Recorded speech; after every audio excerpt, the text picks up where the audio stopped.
के इस चैनल में आपका पुनः स्वागत है। मैं डॉक्टर सत्य प्रकाश सिंह आपके समक्ष उपस्थित हूं। मैंने पिछले वीडियो में जो 16वां भाग रहा होगा उसमें संत साहित्य के विषय में, उसकी विशेषताओं के विषय में विस्तार से बताया था, लेकिन कुछ और आपको बताना है, इसलिए 17वें भाग में मैं उसको लेकर उपस्थित हुआ हूं। यह बहुत विवेचन के उपरांत इसको मैं आपके सामने प्रस्तुत कर रहा हूं। संत काव्य की अन्यतम विशेषताएं। संत संप्रदाय का धर्म विश्व धर्म है। हृदय की पवित्रता अर्थात उदारता, शील, क्षमा, संतोष, धीरज, दीनता, दया, विश्वास, सहजानुभूति आदि गुण ग्रहण करना तथा हृदय को अपवित्र कुविचार लाने वाले काम, क्रोध, मद, लोभ, स्वार्थ, मोह, कपट, निंदा, कनक, कामनी आदि दोषों का परिग्रह करने का संतों ने उपदेश दिया। बहुत ही महत्वपूर्ण है।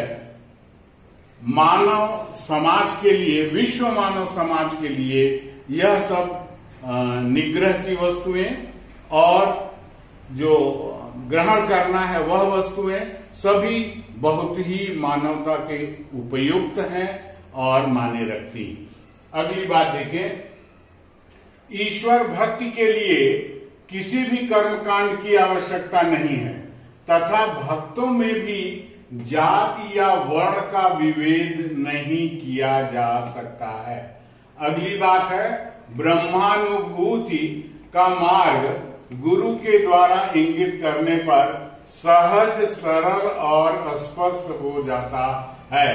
अतः गुरु के बिना विधि निषेध का ज्ञान नहीं हो सकता है। अगली बात है, आपको मैंने बताया था कि संत जो थे वो पढ़े लिखे नहीं थे। उन्होंने लिखा है, मसी कागज छुयो नहीं, कलम गही नहीं हाथ, कहने वाले अशिक्षित किंतु पर ब्रह्म की अनुभूति करने वाले संतों का स्पष्ट कथन है कि नामस्मरण, श्रवण, कीर्तन तथा सत्संग ही भक्ति की का अनुभूति मार्ग है। कि भक्ति का अनुभूति मार्ग तात्पर्य क्या है? ईश्वर की अनुभूति भक्ति के द्वारा इसी प्रकार मिलती है। अगली बात है, संत संप्रदाय का दार्शनिक पक्ष अत्यंत सहज और सरल है, जो अनेक युगों के साधकों की अनुभूतियों का समुच्चय है। उसमें शास्त्रगत दार्शनिकता का शोध करना व्यर्थ होगा। शास्त्रों में जो ब्राह्मण धर्म, पुराण इत्यादि में जो लिखा गया है, उन दार्शनिक तथ्यों को इसमें नहीं खोजा जा सकता। कारण यह कि संतों के दर्शन का तत्व ब्रह्म, जीव, माया और जगत सभी अनुभूति का विषय है। जो उन्हें अनुभूति हुआ, ब्रह्म का अनुभव हुआ, उसी की अभिव्यक्ति उन्होंने कहा किया है। आगे देखिए, ब्रह्म जगत अर्थात संसार में एक ही है। एक ईश्वर और मैं आपको बता भी चुका हूं, जो निर्गुण, निराकार, अजन्मा, सर्वव्यापी, अचिंत्य, अविगत और अलक्ष्य है, जिसकी अनुभूति भक्ति, योग, एकाग्रता, निष्ठा द्वारा ही संभव है। भगवान में विश्वास है और उसकी एक निष्ठा से यदि भजन करते हैं, कीर्तन करते हैं, तभी हम उसे प्राप्त कर सकते हैं। दूसरी बात जो महत्वपूर्ण है वह सांसारिकता के लिए, अविद्या माया के कारण जीव और आत्मा, ब्रह्म अलग अलग प्रतीत होते हैं। जीवात्मा और ब्रह्म अलग अलग प्रतीत होते हैं। साधना द्वारा अविद्या माया को दूर कर जीवात्मा और परमात्मा ब्रह्म को एक ही किया जा सकता है और समझा जा सकता है। यही संतों का रहस्यवाद है, जो ज्ञान होने पर रहस्य नहीं रह जाता है। अगली बात है, माया का विशेष रहस्य संतों की वाणी में मिलता है, जो अद्वैत को भ्रमात्मक मिथ्या से द्वैत दिखाता है। माया को उन्होंने क्या कहा है अपनी कविताओं में? माया को संतों ने डाइन, कामिनी, सर्पिणी और स्त्री कहा है। इस रहस्यमयी माया का प्रतिकार भक्ति और सत्संग से सुपथ पर जाने से होता है। समझ गए होंगे कि भक्ति के द्वारा माया को दूर किया जा सकता है।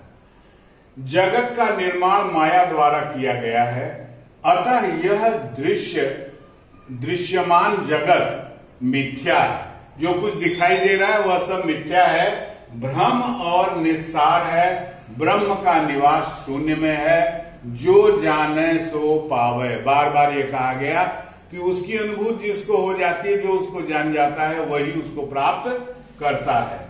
अगली बात है, संतों की ब्रह्मानुभूति भक्ति और योग दोनों पर आधारित है। अर्थात एक और भक्ति उन्होंने कहा, दूसरी ओर योग को भी महत्व दिया है। नाम स्मरण, श्रवण और कीर्तन से प्रेम की मादकता आती है, जिसके उपरांत आत्मसमर्पण तथा आनंदमय ब्रह्म की अनुभूति होती है। इस भाव की अभिव्यक्ति संतों ने दाम्पत्य प्रेम के प्रतीकों के माध्यम से किया है।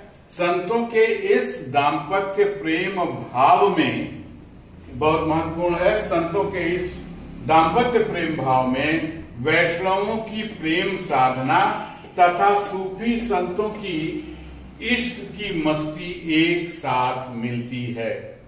अगली बात, योग मार्ग की अवधारणा में संतों ने इंगला अर्थात ईड़ा, पिंगला, सुखमना अर्थात सुषमना, नाड़ियां, कुंडलिनी, षटचक्र, त्रिकोटि, सहस्त्रदल, कमल, चंद्र, ब्रह्मरंध्र, अमृत कुंडलिनी को जागृत कर षटचक्र भेदन तथा सहस्त्रार चक्र तक पहुंचकर अनहद नाद और अजपा जाप की सिद्धि अनेक रूपकों, प्रतीकों एवं संकेतात्मक शब्दों के द्वारा संतों ने ब्रह्म प्राप्ति एवं उसकी अनुभूति हेतु योग मार्ग की अवधारणा की है। मैंने आपको बताया था कि योग के माध्यम से वह आत्म चेतना, अंदर की चेतना ले आते हैं, जिसमें ये सारे प्रतीकों का प्रयोग किया गया है। सामाजिक दृष्टि से संतों के उपदेशों में धर्म और समाज, ये बहुत महत्वपूर्ण तथ्य है, धर्म और समाज का विभेद समाप्त करने का स्वर स्पष्ट है।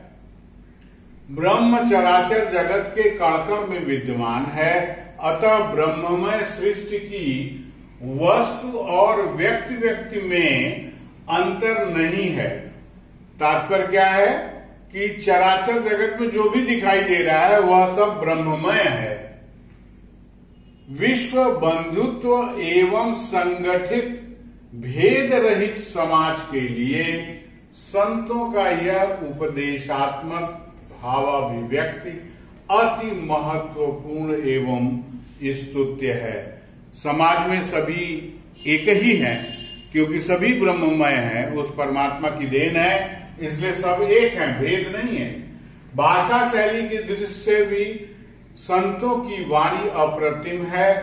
पर्यटनशील प्रवृत्ति होने के कारण संतों की भाषा में खड़ी बोली, ब्रज, अवधी, भोजपुरी, राजस्थानी, मारवाड़ी, अरबी, फारसी आदि भाषाओं की शब्दावली का खुलकर प्रयोग तथा कहावतों, मुहावरों का प्रयोग अपने उपदेशों को प्रभावोत्पादक क्षमता हेतु प्रयोग किया है।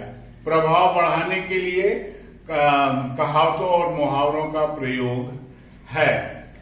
भाव और अनुभूति की सम्यक अभिव्यक्ति हेतु संतों ने सहज, सरल, कलात्मकता रहित तथा प्रयास रहित उपदेश दिया है। अशिक्षित होते हुए भी लोक गीतकारों की भांति संतों ने स्वतः स्फुरित राग रागिनियों में दोहा पद रमैनी में उपदेश को सामान्य जन हेतु अभिव्यक्त किया है। स्वतः में यहां पहले स्व होगा तब तह होगा। भाषा शैली एवं कलात्मकता की खोज आधुनिक शोधों की देन है। भक्त तो लिख गए सहज भाव से, लेकिन आज जो विद्वज्जन हैं वह काव्य शास्त्रीय गुणों को ढूंढते हैं उनकी वाणी में। आगे वही बात पुनः कही गई है। छंदों की दृष्टि से संतों की वाणी में शब्द, साखी, रमैनी, चौपाई, सवैया, कवित्त, हंसपद, झूलना आदि छंद मिलते हैं जो रागात्मक उपदेशों में अत्यंत स्वाभाविक रूप में, ख्याल करें, अत्यंत स्वाभाविक रूप में आए हैं। उन्होंने कोई भी प्रयास नहीं किया। साखी का अर्थ है परमात्मा के समक्ष साक्षी। साखी दोहा का ही रूप है। बड़ा सामान्य चीज है। इसी में आपको ये बताना है पद शैली का निर्माण भी उन्होंने किया। यह पद शैली सिद्धों और नाथों और विद्यापति के माध्यम से होती हुई तब भक्ति काल में आई, और इस पद में पहली पंक्ति टेक के रूप में और अंतिम पंक्ति में अपना नाम का उल्लेख उन्होंने किया है। अर्थ व्यंजना अनेक स्थलों पर प्रतीकों और रूपकों के प्रयोग से दुरूह हो गई है। रहस्यमय ब्रह्मानुभूत की अभिव्यक्ति तो संतों की उल्टवासियों में बहुत ही दुरूह है। कारण यह कि उल्टवासियों का अर्थ है कि अभिव्यक्ति प्राकृतिक अवस्था के विपरीत अर्थात उल्टा वर्णन करने के कारण है। इसके विषय में हम आपको अगले एपिसोड में, अगले वीडियो में बताएंगे। अलंकारों का अन्वेषण करने पर हमें संतों की वाणी में अनुप्रास, यमक, प्रतीक, उपमा, रूपक, अतिशयोक्ति, दृष्टांत, अर्थांतर, न्यास, विभावना आदि अलंकार मिल जाते हैं। यह सभी संतों के उपदेशों में, पुनः कह रहे हैं हम, कि इस उपदेशों में स्वाभाविक रूप में प्रयास रहित आए हैं। संतों ने काव्य शास्त्र को अपने रचना में डालने का प्रयास नहीं किया। रस की दृष्टि से विवेचन करने पर संतों की वाणी में भक्ति का साधारणीकरण का विशेष गुण मिलता है। ब्रह्मानुभूत की अभिव्यक्ति में अद्भुत और शांत रस विशेष रूप से मिलता है। दाम्पत्य प्रेम को अपनाकर उन्होंने भक्ति की है, अपने को स्त्री मानते हुए और परमात्मा को पुरुष मानते हुए। दाम्पत्य प्रेम के आधार पर अभिव्यक्ति में वियोग और संयोग, श्रृंगार मिलता है। साथ ही विभत्स और हास्य रस भी उपदेशों में मिलता है। मैंने आपके समक्ष आपके और विश्लेषण हेतु और जानकारी हेतु मैंने संतों की विशेषताओं को 2 बार उल्लिखित किया, लेकिन दोनों में किंचित अलग अलग थोड़ी बातें हैं। यदि आपको इसमें कोई शंका समाधान करना है या कुछ न समझ में आया है तो कमेंट बॉक्स में जाकर कमेंट अवश्य करें, और जिससे मैं उसकी तुरंत व्याख्या कर दूंगा और आपको सत्य स्थिति से अवगत कराऊंगा। पुनः निवेदन है कि आप इसको अवश्य देखें अपने ज्ञान के लिए। भक्ति काल में संतों का क्या महत्व था इससे स्पष्ट हो जाएगा, और आज भी उनकी कविताएं समाज में प्रचलित हैं ये भी आप जान रहे हैं। तो इसे देखकर, इसे समझकर सब्सक्राइब करना न भूलें, लाइक करें और शेयर करें। बहुत बहुत धन्यवाद।